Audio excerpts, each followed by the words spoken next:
La famille, bonjour à tous, j'espère que vous allez bien et que vous passez un bon week-end. On se retrouve aujourd'hui pour débriefer ce match de la 29e journée. Real Madrid qui se déplace à Cadiz. Et franchement les gars, si je dois résumer ce match en un seul mot, je choisirais frustration. Vous l'avez vu comme moi les gars, la frustration de Karim Benzema et la frustration de Rodrigo. Ces joueurs-là, ils ont fait un match exceptionnel. On va pas se mentir, hein. Rodrigo, sur le côté gauche, il a pris la place à Vinicius et il les a enrhumés. Il leur a fait mal. Il lui manquait juste un petit but pour finir homme du match. Clairement, je ne vais pas vous mentir, hein. Il leur a mis la misère. Mais ce petit but, c'est celui-là qui était dur à aller chercher, les gars.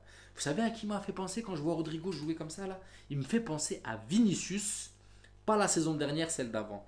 Vous savez, ce Vinicius qui te fait le plus dur et qui rate le plus facile. Vous vous rappelez de ce Vinicius, les gars? Qui te balade deux trois joueurs et qui peut arriver devant des cages vides et rater. J'ai l'impression de voir ce Rodrigo. Après, Rodrigo n'est pas à ce point-là parce que Vinicius, il n'avait pas ce côté altruisme. Il n'avait pas ce côté altruiste où il arrive même en fin d'action, il essaye de voir un coéquipier. Vinicius, c'était j'allais tout droit, je sortais en corner. Vous vous rappelez, les gars? C'était je cours, je dribble et je vais tout droit, même derrière les buts. Rodrigo, c'est pas la même chose. Rodrigo, il dribble, il élimine, il percute, il fait mal. Des fois, il essaye de tenter, ça fonctionne pas, les frappes. Et quand il voit qu'il a tenté une fois, deux fois, ça fonctionne pas, il essaye voilà, de faire marcher son altruisme. Mais le tempo est mauvais. Et malheureusement, ça a pêché devant. Ça a pêché devant et j'ai senti sa frustration. Franchement, il lui fallait juste un but. Et même s'il ne met pas un but, juste une passe D. Juste une passe D pour lui embellir ce match. Mais là, quand tu vois un Rodrigo qui a réussi tout ce qu'il a réussi, et à la fin, il n'a pas fait une passe D, il n'a pas mis un but, ça fait un peu tâche. Ça fait un peu tâche quand tu vois la prestation qui te rend quand même, la copie qui te rend. Franchement, il leur a fait mal. Il leur a fait mal ce côté gauche. Les gars, imaginez un Rodrigo virevoltant comme il a été aujourd'hui dans sa capacité à éliminer côté droit. Imaginez les gars si on arrive à le bouquer côté droit ce Rodrigo. Imaginez cette équipe du Real Madrid qu'on aurait les gars. Un Vinicius de psychopathe côté gauche et un Rodrigo à droite qui enrhume tout le monde. Imaginez les gars.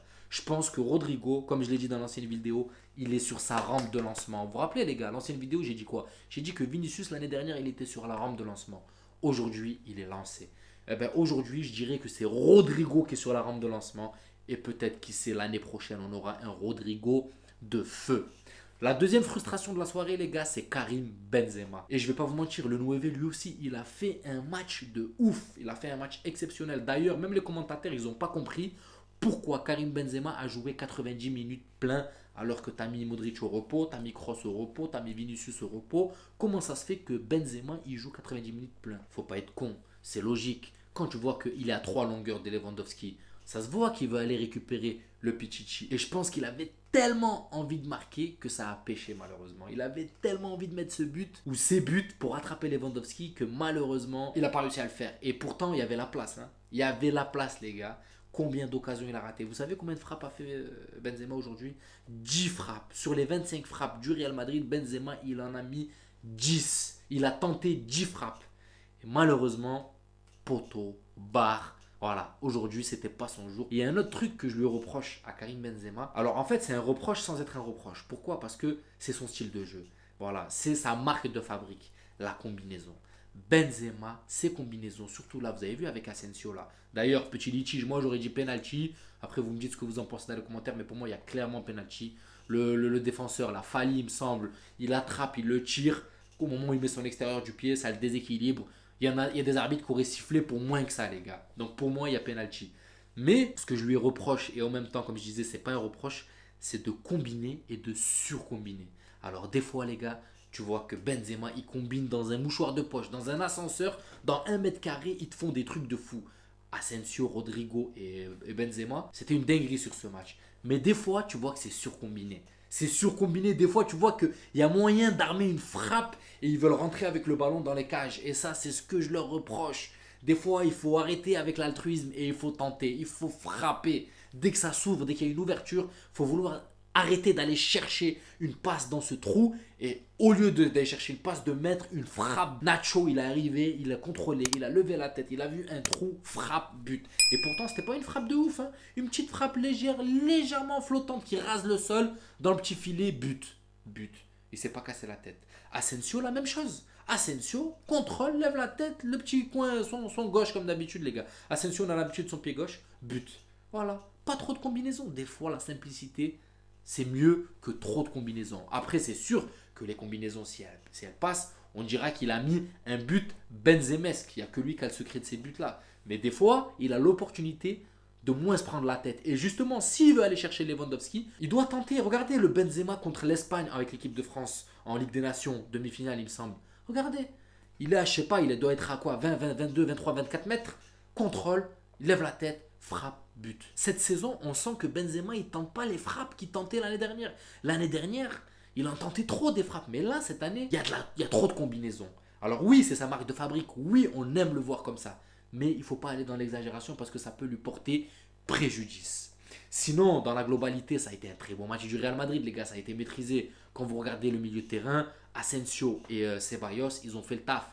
S'il y en a un que je trouve qui est un peu floppé pour moi, c'est Tchouaméni. Mais Tchouaméni, lui aussi, frustration. Frustré, pourquoi? Parce qu'il n'a pas du temps de jeu. Et là, tu es là, tu dois prendre la place, tu dois essayer de remontrer, refaire tes preuves. Parce que Kamavinga, il t'a clairement graillé la place. Même s'il est latéral, si tu ne mets pas latéral, il va être préféré à Tchouaméni au milieu, les gars. Faut pas se voiler la face. Après, pourquoi pas les aligner les deux ensemble quand on en aura un de Kroos ou Modric qui sera à l'arrêt. Mais là, pour l'instant, c'est pas le cas. Et je pense que c'est parti encore pour ajouter une année supplémentaire. Donc, Tchouaméni, quand il a ce temps de jeu, pour moi, il doit donner plus que ce qu'il a donné. Et sur ce match-là, on n'a pas trop demandé à Tchouaméni d'être devant la défense et de couper les lignes de passe parce que Cadiz n'a pas trop cherché à provoquer, à attaquer. Il était plutôt dans un bloc bas et à essayer d'exploiter les contres.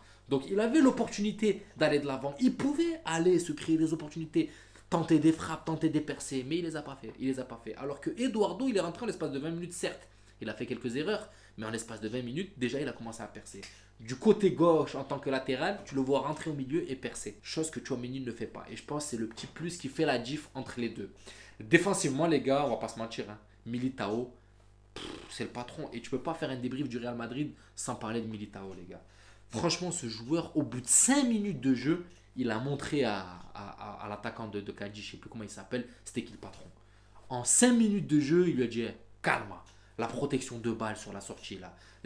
Franchement, il a bousculé, il l'a perturbé en 5 minutes de jeu et il lui a dit calme-toi, ici c'est moi le patron, c'est ma défense, tu vas rien faire. Et après, franchement, voilà, il y a eu quelques occasions, mais Courtois n'a pas trop été inquiété. Il a eu 2-3 arrêts à faire et il les a fait tranquillou. Il n'y a pas eu grand chose à se mettre sous la dent pour Courtois. Pourquoi? Parce que tu as un bon Militao qui dégage une sérénité et qui renforce Rudiger, qui renforce Nacho. Nacho d'ailleurs qui te claque ce but, qui te perce toute la défense. Et tu vois maintenant, il a commencé à se projeter. Voilà, franchement, c'est des latéraux comme ça qu'on aimerait voir. Des latéraux qui est là et qui osent, qui avancent et que de temps en temps, ils ont un éclair de génie, ils te mettent une frappe, ils te tentent des centres. Donc voilà les gars, dans l'ensemble c'était un match correct, même si on a galéré à casser ce verrou de Cadiz, mais une fois que ça a été fait, c'est bon. En fait, Rodrigo les a fatigués un petit peu, a commencé à faire une petite saignée dans le cadenas, et Nacho a mis un bon coup qui a commencé vraiment à fissurer, Asensio a pété le verrou tout simplement les gars. Donc voilà, j'espère que ce débrief vous plaira, n'hésitez pas à vous abonner, à liker, ça donnera de la force à la chaîne. Je vous dis à la prochaine vidéo et prenez soin de vous. Ciao la famille, bonne soirée.